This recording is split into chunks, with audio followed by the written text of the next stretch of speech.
This is the Brooks Ghost Max, and it's got pretty much every change that I'd want to see for the Ghost. More stack height, more cushion, and less drop. So are these changes any good? Or is this now a Homer Simpson car of a running shoe? It's time to lace up the Ghost Max and take it for a run.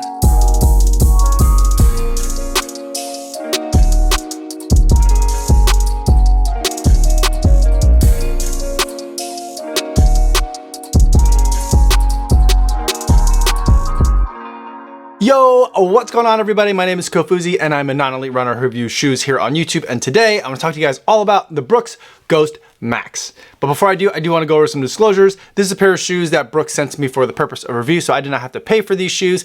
However, they're not paying me to make this video or to use the shoe, and they're not going to get a chance to preview any of my footage or my thoughts before you guys get a chance to see this video on YouTube. So with that disclosure out of the way, let's talk about the all-new Brooks Ghost Max. And first, let's go over some specs on the shoe. This is a taller shoe than the regular Ghost. That's where the Max comes from. There's more stack height both in the heel and in the forefoot. There's 28 millimeters of stack height in the back, and there is a different drop than the Ghost has. Typically, the Ghost has a very aggressive drop. In other words, you're dropping quite a bit from the heel to the front of the shoe.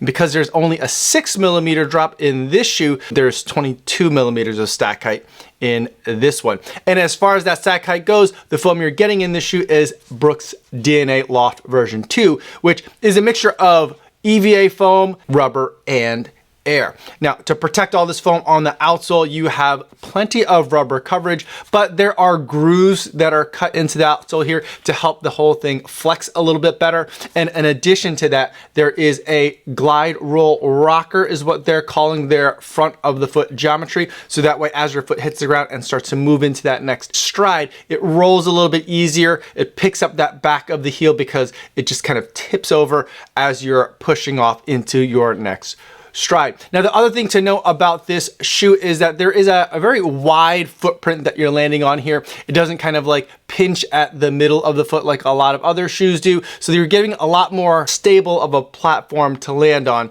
as your foot hits the ground. Now, another way that this shoe differs from the Brooks Ghost is that they're using a different last for the shoe. Now, what the last is, it's kind of like the shape of the upper that is going to be used here. So I think there's a little bit more room that's in this shoe. And also they're trying to be a little bit more eco-conscious in terms of the production of the shoe. They're using a dope dyeing technology, which uses a lot less water when it comes to creating the colors for the shoe. And overall, Brooks tells us that this shoe is carbon neutral. But it's still a comfortable upper. There is a moderate amount of padding on the tongue here and a moderate amount of padding that goes around the back of the heel cup, which covers up some structure in that heel cup, which is pretty rigid and is also enhanced by the fact that the foam kind of curls up around the bottom of your heel. So your foot is gonna sit inside, making sure everything stays locked in nice and tight. Now, overall, this shoe comes in at a kind of a heavy weight at 10.0 ounces or 283 grams, but technically that is a little bit lighter than the regular Brooks Ghost. So now that we've talked about some of the specs on the shoe, what it's like on paper, let's talk about it when the rubber hits the road. And I'll say that this shoe was a pleasant surprise. This shoe feels like what I wished all Brooks Ghost shoes feels like. Now, I know a lot of you guys are running in the Brooks Ghost and absolutely loving it. For me, I always find that it's a little bit too firm of a shoe and a little bit more harsh than I would like it. And I think a lot of that has to do with the foam that they're using combined with that aggressive heel to toe drop, that 12 millimeter drop. But the new Ghost Max is definitely the Brooks Ghost that I've been looking for. It's everything that I've wanted the Brooks Ghost to be. It's as soft as I've wanted the Brooks Ghost to be. It's as comfy as I've wanted the Brooks Ghost to be. And it moves like I think the Brooks Ghost should move. So while it has the word Max in the title, you might think of it more as a Max cushion shoe, but for me, it just feels like a really great modern daily trainer, a shoe that I could take out for the vast majority of my runs as I get through any training week. I still do feel like the foam is overall a little bit more firm than I would ideally prefer, but the shoe does have a little bit of squish to it, especially when you compare it to, say, the Brooks Ghost or last year's Brooks Glycerin.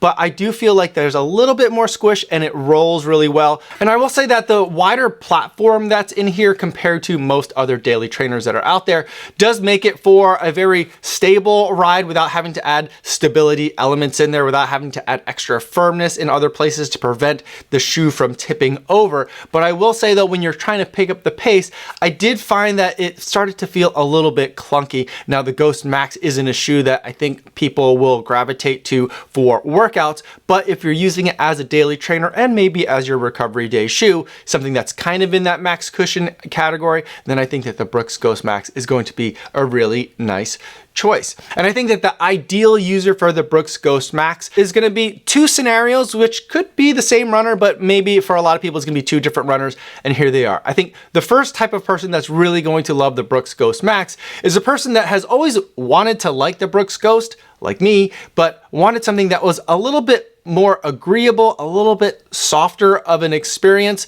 And I think that the Brooks Ghost Max definitely delivers on that. And I think the second person that's really going to love the Brooks Ghost Max is going to be some of my bigger, taller friends, people that are putting a little bit more into the foam at those easy paces than I might be. And I think you're gonna get a little bit more of that softness and squishiness compared to what I'm unlocking at those analogous efforts. So now that we've talked about what the shoe is like to run in, let's go into how you would put it into a shoe rotation. What are some shoes that can complement it well? And then we'll go into the buying guide and talk about shoes that are going to compete against it and that are alternatives to the Brooks Ghost Max. First, let's talk about the pairing options. If you're using as a Brooks Ghost Max as your daily trainer, you're probably going to need to supplement and round out that rotation with a workout shoe and a race day shoe. And I think for your workout shoe, I think you could keep it in the Brooks family and go with the shoe that I have been really enjoying, the Hyperion Max. This is a shoe that uses a nitro-based foam, so it's a slightly different technology and a different kind of foam. I feel like it's even firmer, easy paces, but the shoe loosens up in the right way when it comes to moving quickly, and it's nice and responsive while giving you the right amount of cushion as you're doing those speedier workouts. And then as you're going to race day, I think that we're gonna leave Brooks for a moment and head over to Saucony. And I think that the Endorphin Pro 3 is going to be a really great choice. You're using a beaded PIBA midsole foam here and a carbon fiber plate, super lightweight and minimalist upper, really well ventilated and ideal for racing. One of my favorite racing shoes, originally released back in the middle of 2022, but still in 2023 and going into 2024, is a fantastic option. I think that those three shoes together are going to make a really fun rotation. Now let's talk about the buying guide and some alternatives. The Brooks Ghost comes in at $150, which I feel like is kind of a lot of money for what you're getting in this daily trainer of a shoe, because I'm coming from the perspective where that this is just what the Brooks Ghost should be. I feel like it should be priced more along the lines of what the Brooks Ghost is priced, which is a lot less than $150. But let's see where that $150 price stacks up against the competition. I think for me, the shoe that comes to mind first when I ran in this shoe was another shoe that was a little bit firmer than I liked, a little bit taller than what looks like a regular daily trainer, but fit really well as a daily trainer. And that is the Salomon Aeroglide. That's a new shoe that came out this year that I feel like has a lot of similar both starting points in terms of gaps that they're filling in their respective brands lineups, and in terms of their execution. I think both of these shoes check a lot of the same boxes. The full retail price of the Salomon Aeroglide is $160, so $10 more than the Brooks Ghost Max. But it is currently, at least at the time of filming of this video, on sale for $120. So you're gonna be saving quite a bit to get to the Salomon Aeroglide.